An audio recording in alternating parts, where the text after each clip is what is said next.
Достар, бәріне сәлем. Көп болды видео жазбағалы. Осы күндері мен гормондар туралы кітап оқып жатырмын. Біздің миымыздың жұмысы туралы, психосоматика, адамның психикасы, адамның өмірі, әсіресе қарым-қатынасы қалай біздің өмірімізде әсерін тигізеді дегендей сұрақтарға жауап тауып жатырмын. Жалпы дәрігерлікке оқыған адамдар, әсіресе эндокринология саласы бойынша гормондармен қатысты салада көп адамның ағзасына әсер ететін жағдайларды біледі, айта алады. Сол маған қазір өте қызық болып жатыр. Мен өзім филолог, лингвист болғаныммен, мен қазір фитнес саласында әйелдерге өздерін жеңіл және сымбатты сезіну үшін көмектесіп жатырмын. Ол адамның ағзасын білу, анатомиясын білу және гормондармен жұмыс істеу. Ол миға позитивті түрде тез және тиімді әсер ету жолдарымен жұмыс істеп жатырмын. Сондықтан маған бұл тақырып қызық. Енді айтайын дегенім, жалпы 30-дан асқан адамдар өздерінің салмақтарын тастай алмай қалады. Байқаймын, ол өте қиындау жағдай. Ер адам болсын, әйел адам болсын. Ал әйел адамдарға әсіресе ол қиын. Неге? Өйткені бала туады,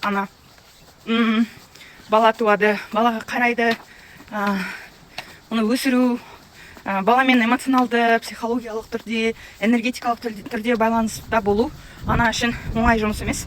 Сондықтан, ой, бала тудың ба, барып шауып, фигураңды дұрыстай ғой деп айта алмаймыз. Бала үшін, ана үшін баланы 1-2 сағатқа тастап кетудің өзі негізі қиын нәрсе. Бірақ мүлде байланып қалудың да қажеті жоқ. Өйткені гиперопека бар ғой, гиперқамқорлық жасау. Ол да балаға зиянын тигізеді болашақта. Біз өмірде көптеген жағдайларды көреміз. Әлі де анасының айтқанынан шыға алмай қалған қазақтар, ер адамдар, аналары, ер балаларының жігіт, еркек біреудің күйеуі екенін аңғармай қалатындары. Сосын ол ер адамдардың тек қана өзі емес, әйелің бала-шағасын билеп кететін аналар бар. Оның бәрі зиян және ол шекараны бұзу деп аталады. Ал шекара бұзылған сайын үйдің атмосферасы, ауа райы жаман бола береді. Және ол нәрсе кірісе беретін инелерге де зиян. Өйткені ол ине егер қандай да бір заңдылық бойынша өзінің орнын немесе шекарасын білмесе, ол адамға ауру басыла береді. Қандай арық болсын, толықтау болсын ол адам.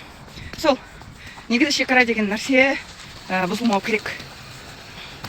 Вот біздің қазақ халқымызға сондай шекараны сыйлау, бір-бірінің өміріне кіріспеу, ересек адам болса, оның өзінің мәселесін өзі шешуге рұқсат беру. Сол өте маңызды нәрсе. Және мен байқауымша біздің халқымыздың ішінде әйелдер көп стресста жүреді. Өйткені олар не психологқа бармайды, не қандай да бір жақсы эмоцияны шығаратын, өзінің туыстарынан басқа әйелдермен кездесіп, бұлай жалпы басқа адамдардың өмір тарихын зерттеуге болатын кездесулерге көп шыға бермейді. Жастар ғана істеп жатырмыз солай. 20-дан 35 жасқа дейін, 40 жасқа дейін ғана қазір сондай әйелдер кездесулер жасап, барып, бір-бірінің өмір баянын талқылаған кезде әркімнің өзінің жағымды да жағымсыз жақтары шығады. Бәрімізде бар ондай нәрсе. Сол адам болғаннан кейін